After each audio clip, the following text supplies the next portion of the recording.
Locally owned and operated for over 50 years, Delaware Camera is your #1 spot for all your camera needs, education, accessories, printing, and more.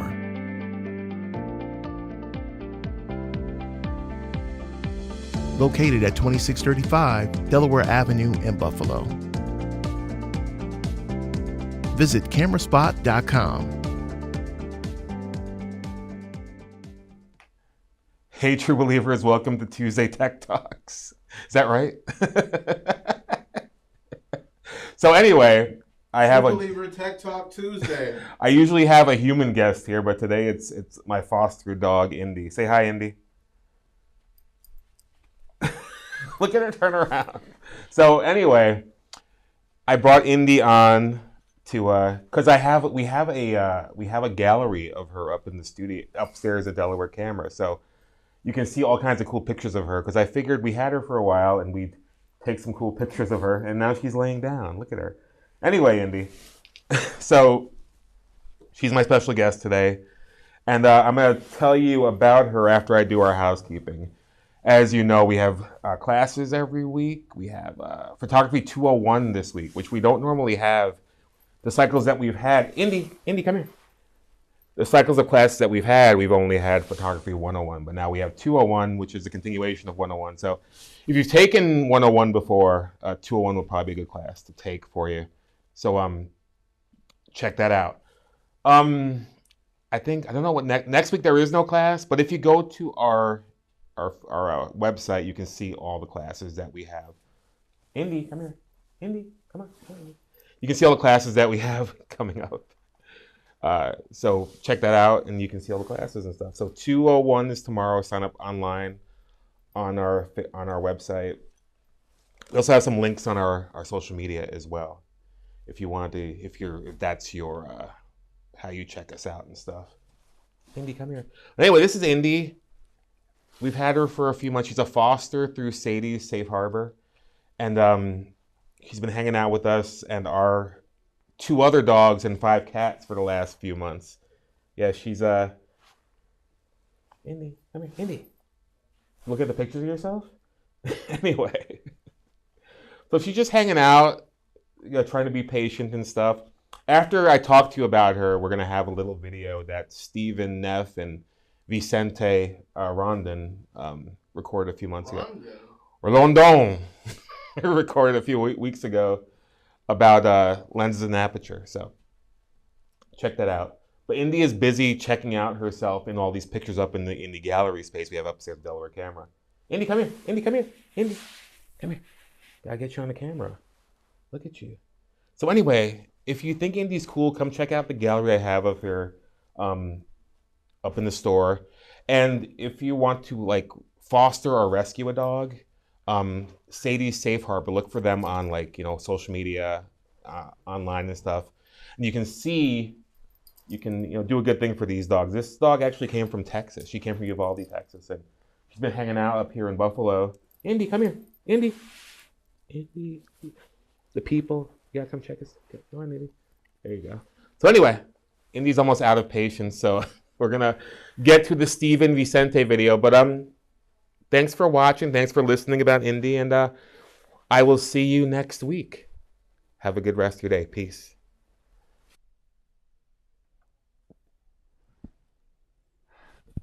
This is Stephen Neff from Delaware Camera. We're here for a special edition of our Tech Talk. This conversation is going to talk about lenses and aperture and focal length and different camera formats, sensor sizes, and how those things are all interrelated. I've got with me Vicente Rondon, who is an excellent photographer here in Western New York. Sorry. And this conversation that we're having here started from a conversation, one that we've probably been having for a decade, but that we sort of started in the last couple of weeks. I have a lot of lenses. I have a wide variety, all different kinds of things.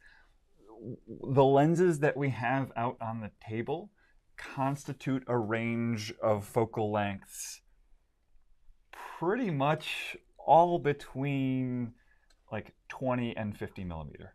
I don't have anything here longer. 45. I have a 55 somewhere here. Yeah.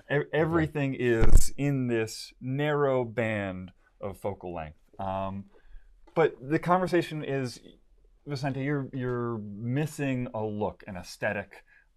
Currently, you've been, if we go a quick history on your photography, starting with film, going in through digital systems. You recently left Nikon DSLR or started to? I still use Nikon DSLRs for whenever I do commercial work or anything that is commissioned. So any big jobs I use my DSLRs for. But for my personal work, I've been using a Fuji X Pro 3 a lot of the time. And mostly, more often than not, my analog cameras, which are Nikon F3s, Nikon FM2s, and Leica M4Ps, as well as a couple of other rangefinders. So. Okay, and so you were expressing something missing on the Fuji. Yeah.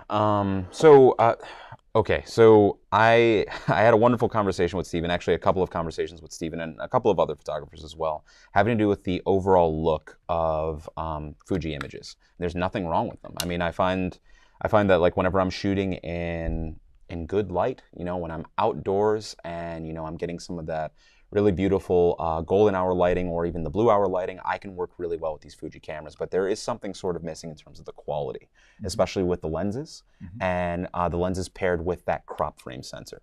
Yep.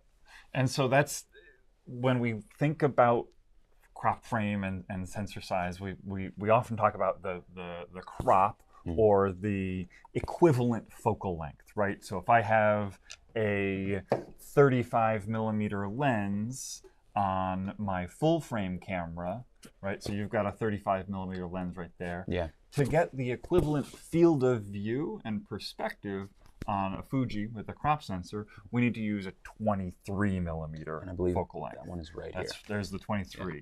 So we've got a 35 millimeter f2 on the Nikon, and we've got a 23 millimeter f2 on the Fuji. So we think, okay, those are two, right? The crop factor on the Fuji, we're going to end up with the look of a 35 f2. That focal look. I mean, like that focal length look. Yes, yeah, the field, from a field of view. Yeah. Yes. From a depth of field perspective, and from a light gatherings perspective, we still do have an f2. Yes. Right? We're still gathering that much light, that ratio of light relative to the focal length. Right. But from a depth of field standpoint, because if we think of this larger sensor size at 23 f2 and we're just cropping into the center of it, a 23 millimeter focal length lens inherently is going to have a shallower, or have a larger depth of field than a 35. Yeah.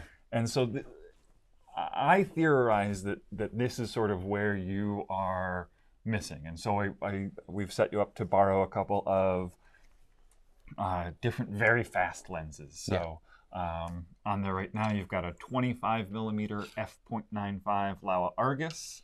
So that's giving us, again, the equivalent, roughly in the range of a 35, 36 millimeter. And then the light gathering, we still have f.95. Yeah. But the depth of field is going to give us the look of like a 1.4.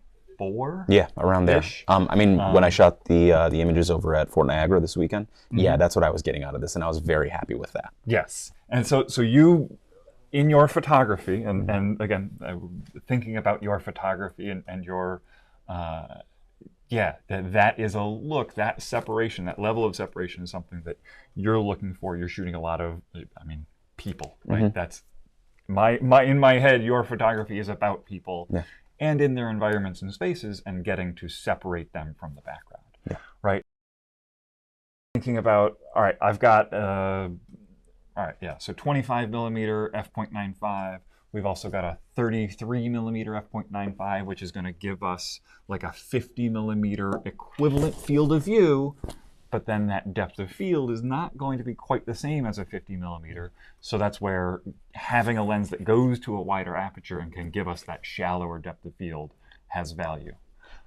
That's actually where this comes in too, this 35 f.95 that you let me borrow from Midicon, which I am enjoying so much because it is so, and am I allowed to curse lightly on here? Not too much? I'll take it. So damn sharp.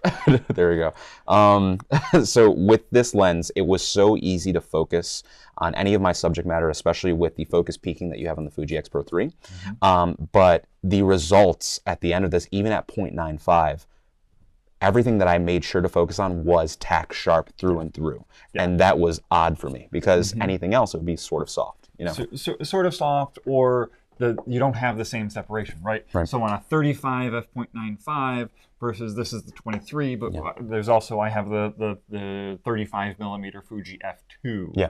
And the amount of separation where you can get your subject to pop out of the background, where your subject is sharp and the background, there's a clear delineation of where the subject ends and the background. So getting that pop, right? That's the generic phrase, saying bokeh or whatever, but the pop as far as the amount of your subject that is in focus and then the amount of fall off between your subject. So airspace, if you can bring your subject further away from a background and get that separation more. If I can cut in too, and I want to make this very clear, it's not for me or ego, it's just that I like to think that when it comes to making my specific photographs, if anybody here is interested in looking at my work, I like to think that whenever I am shooting photographs of strangers, and that's who I mostly shoot photographs of, I am keeping very conscious of the fact that I want some people to be in focus and some people to be out of focus. And even if there is a picture of two people working as like a duet within an image, there is one person that I'm more so focusing on than the other, just because that's the story that I'm focused on, or that's the individual that I want you as the viewer to focus on. If I'm looking at an image, or if I'm about to make an image of a group of people all in action, that is when I decide, okay, well, my aperture is going to go up to f4, f5.6, f8 if I needed to. But usually, if it is a single individual and I want you only focusing on that person for the image, then I'm going to put it at its widest possible aperture because I want you to completely focus on that person. And I like that, not necessarily dreamy look, but as you said, that pop, I want there to be a communication between the viewer and also the subject and the environment. Like, it's only about that person. All right, so I've got a very easy solution. We need to go to a larger sensor size. Yeah, and that's why we're here today. That's like the solution is either go to a larger aperture, and we get into compromises as we start getting down. So we said the Metacon is very sharp, certainly for its size, beautiful lens. We're getting into a lot of manual focus lenses here. I would say the majority of lenses that we have out here are manual focus. I've got a Fuji 56 millimeter f1.2, getting us down to sort of an 85 millimeter focal length equivalent with it, and that's going to be like an 85 f1.4, 1.5 aperture equivalent. If we're looking at the equivalent field of view and depth of field, the light gathering ability still is greater on these smaller lenses, or smaller sensors, lenses for the smaller sensor sizes. So like Fuji, there's options. Personally, this is one of my setups.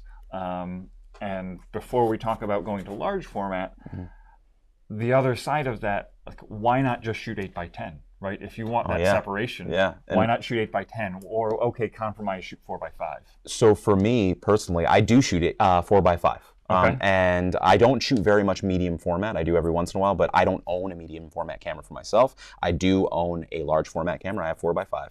But the issue is compactability, mobility, you know, and I like to be very mobile whenever I'm shooting. So that's why this Fuji X Pro 3 called out to me, especially with a 23 f2. But again, that depth of field it's not doing it for me. So we were talking about today very briefly, like that idea of possibly even going and getting the Leica M10 or M11. And I'm considering it just because I have Leica lenses already. I'm considering putting them on a digital body instead of just having them on my analog body. So yeah, that's the question. It's like, what should I get? So the Leica gains you a full frame sensor. Yes. Right, so it's a larger sensor there. The other side is going even further. So 4x5 is a little bit facetious because, yes, that is not a camera that you're, not generally a camera that you're just going to carry around and hang out with to take pictures. It's very much, all right, I am going to set up and shoot. Right. So Yeah, so going to something that has a full frame sensor, Nikon, Fuji, Canon, there's certainly plenty of mirrorless SLR style cameras that also offer that full frame sensor. Yeah. Is there a reason you're not looking at those options? Honestly, bulkiness, that is a factor for me, especially with the new Z7 and Z6. Good cameras, and they're light, and I'd use them for commercial work if I could, but still a little too bulky for how I like to shoot. For example, if I go down to Texas or if I go down to Louisiana like I'm planning for next week, then I want something that's small, compact, and also unobtrusive and doesn't scare people. And again, not trying to put this out there because it's a Leica. I don't really care about the name when it comes to this, and I'd rather not spend the money. Like I'd rather not spend the $8,000, but this size is perfect. This would be a 35 on a rangefinder body. Yeah, and we can say there are reasons that Leicas sell for what they sell for. Yeah. Right. There are ergonomic reasons. There are functionality reasons going into leaf shutters and going into optics. One of the reasons, right? So optics, flange distance. So generally Leica M mount has a much shallower flange distance because it's a rangefinder. There's no need for a mirror box, right? So you don't need all of that space between the lens and your sensor or the film plane. So so Leica gives you a benefit there. Yeah. Mirrorless cameras are generally going to be even shallower flange distances than the Leica M, right? The Nikon Z is the shallowest flange distance of any of the mirrorless mounts at this point. And certainly the flange distance relative to the throat, you can adapt and get all kinds of different lenses on there.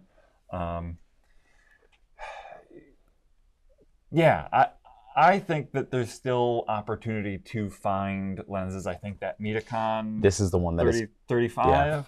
I think that probably answers it, and it's probably in tandem with the 23 f2.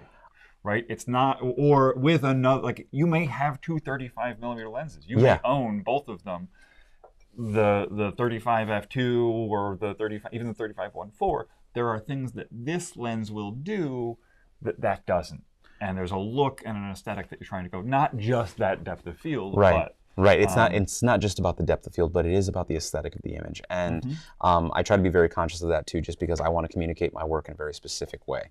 But this Metacon that you have here, this is actually what is making the decision so hard for me, because I couldn't believe, again, how sharp it was even at 0.95. Well, it's very expensive, so you might, It's not expensive. See, and that's the thing. Yeah, I think about that. And it's like, well, it's better than paying $8,000 for a Summicron lens, that is under $500. Yeah. I think that's the 35, I believe, is in the 400, maybe 450. I think it's range. $499 on the $499 on the website. The current, so it's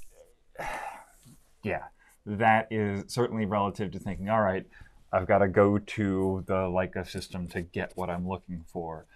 If a lens like that can fit into the rest of your system and give you some of that aesthetic. There are, Metacon, I believe, also makes a 50mm 0.95 in an X mount. Okay. So there's something longer, and then like the Laowa, the 25mm, and I think in the Laowa Argus line, we're going to start to see some additional wider focal lengths as well. Okay. So right now in the Laowa line, it's pretty cool. We have a 35mm-ish and a 50mm-ish focal length for micro four thirds, APS-C crop sensors, and for full frame. So it doesn't matter what system you're on. If you need something that 35mm with the f.95 or 45 to 50mm, we have lens options there. And then there are stuff like the little Metacon to plug in.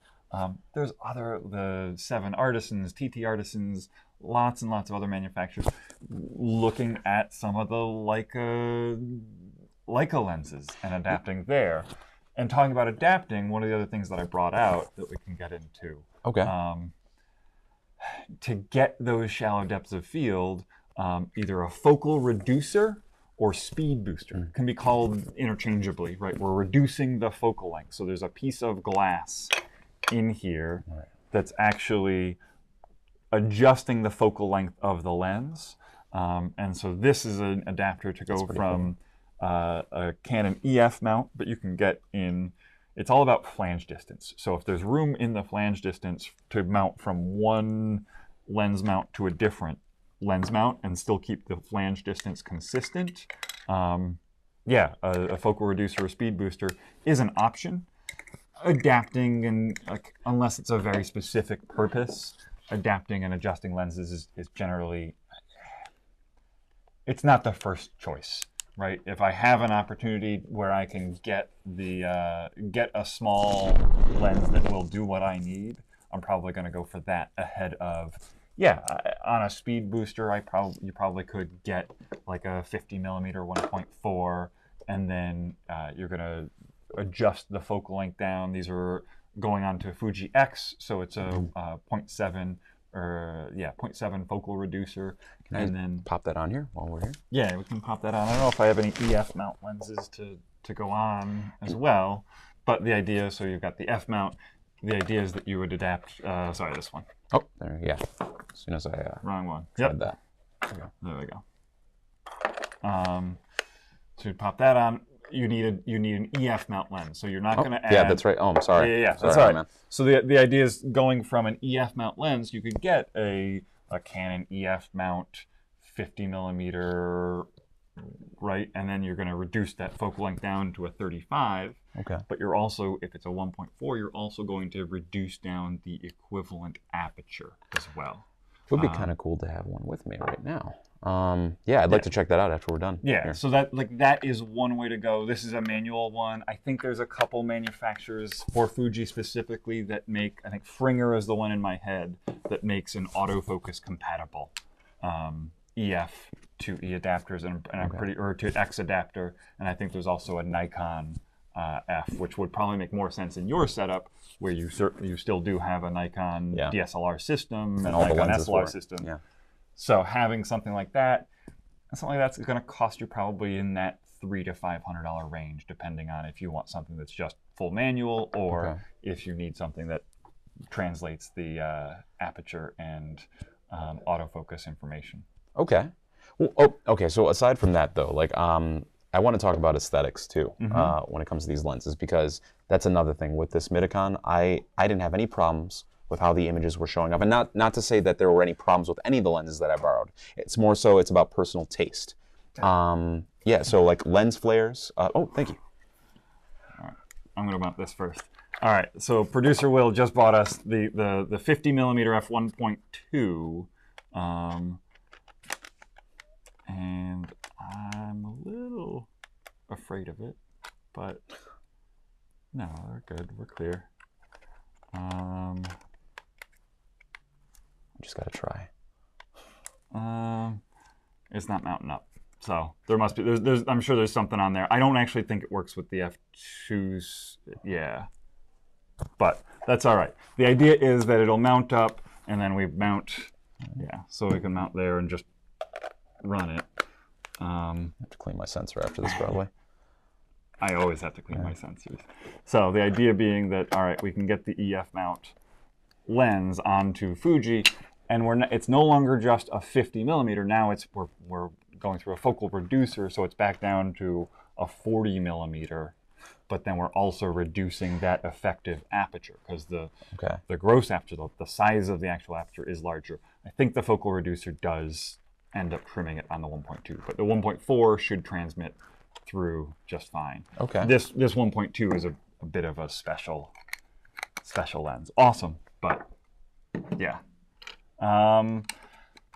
So we said, all right, shooting 4x5 doesn't necessarily make sense, but something like a GFX sensor, where it's a medium format larger than a 35 millimeter sensor. So then all of our focal length and our field of view equivalents adjust down, again, about the size of the focal reducer there. Oh, we're gonna go. All right. Producer Will. Producer Will is hooking us up. All right. So we're going 70 to 200. Yeah.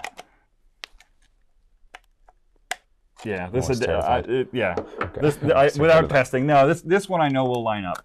it's not clicking out. I believe this is a specific adapter that I've got there. Okay. But again, the idea of using a focal reducer to shrink the image circle, if we want to get real technical, shrink the image circle down onto a smaller format. Larger format, so Fuji GFX has a larger format sensor. So shooting equivalent field of view, we can get shallower depths of field. Is that almost a 645?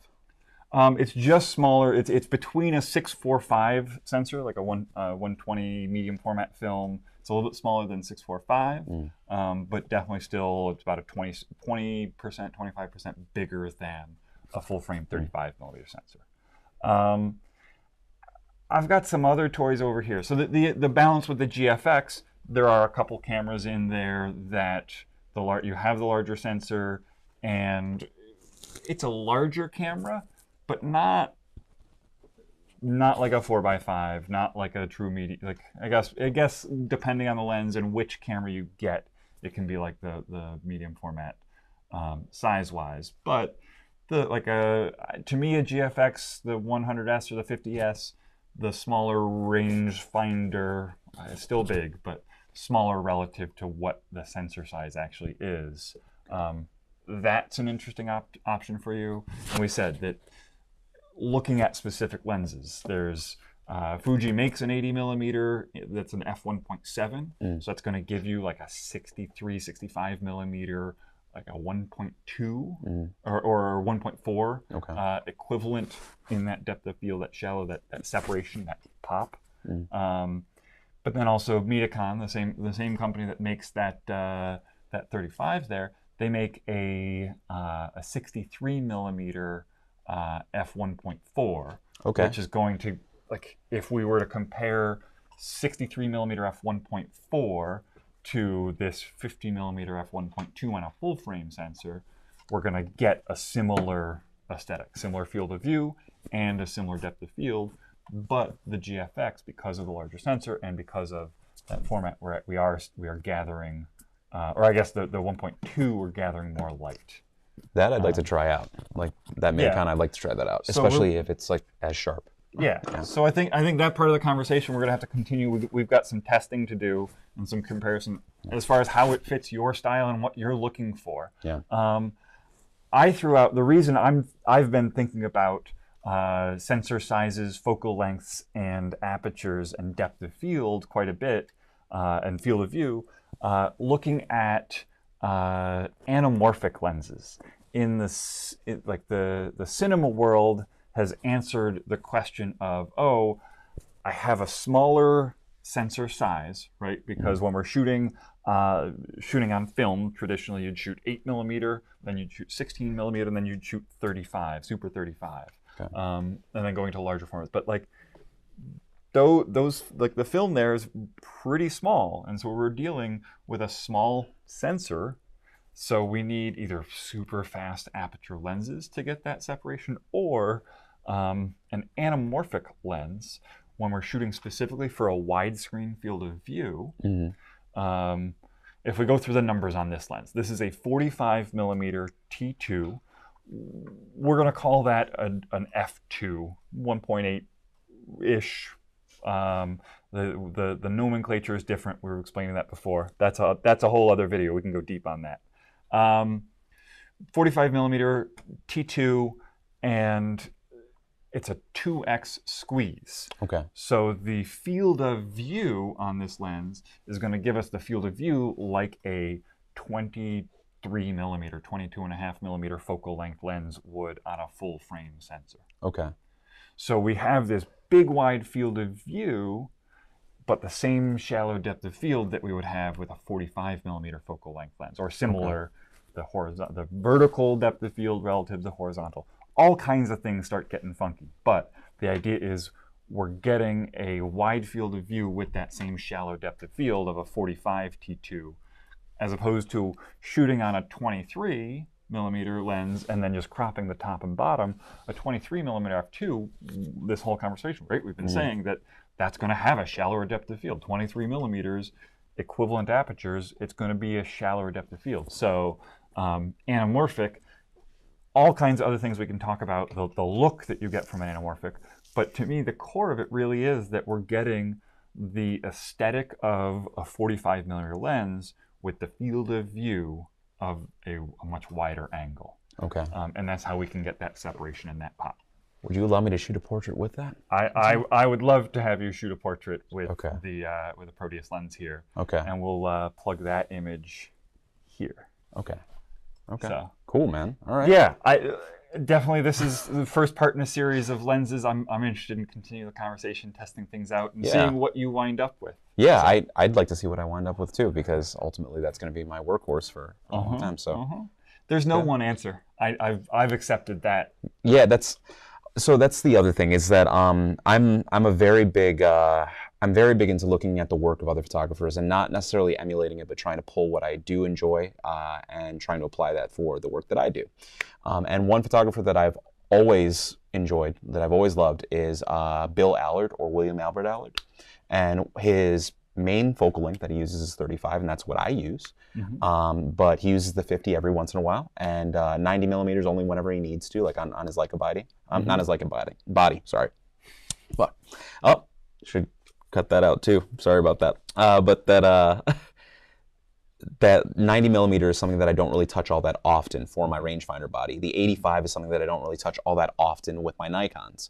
I usually stick it to 35 and 50s, and now 28 more often. Have you used Fuji 56? Yeah. Okay. I didn't, it's just not, I'm getting to this point where things are just a little bit too tight. I like to have a little bit more of an environment Yeah.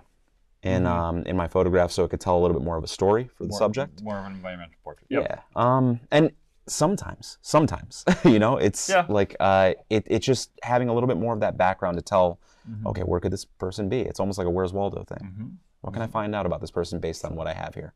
All right. So, yeah, Vicente, I definitely appreciate you coming and nerding out a little bit with me. Yeah, no problem. And if you want to come in and nerd out with us and talk about lenses, come on in. We have a very large selection of lenses and cameras. The whole idea is that there is no one answer for everyone. Yeah. And there is, like, for me personally, there is no one answer. And right? it's so daunting. I love this little Olympus Pen F. This has been a camera that has started to come with me more and more. Is the image quality perfect? No, but it gets me the images I'm looking to create and what I'm able to do. And then I have the Sony full frame system now that I've got a couple cameras. I've got Nikon, I've got Canon. Fuji still has a huge place in my heart. That 56 millimeter, like that trinity of lenses, the 16 millimeter 1.4, the 23 f2, and the 56 1.2. Interesting. That is my Fuji set. For me, it's that 16, the 23, and the 35.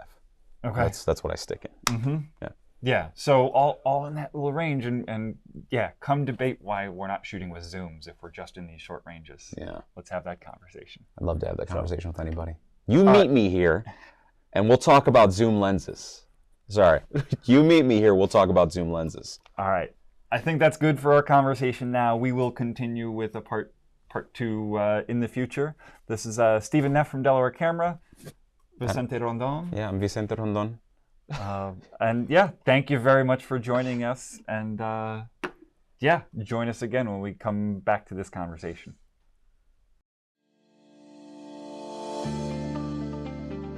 Locally owned and operated for over 50 years, Delaware Camera is your #1 spot for all your camera needs: education, accessories, printing, and more.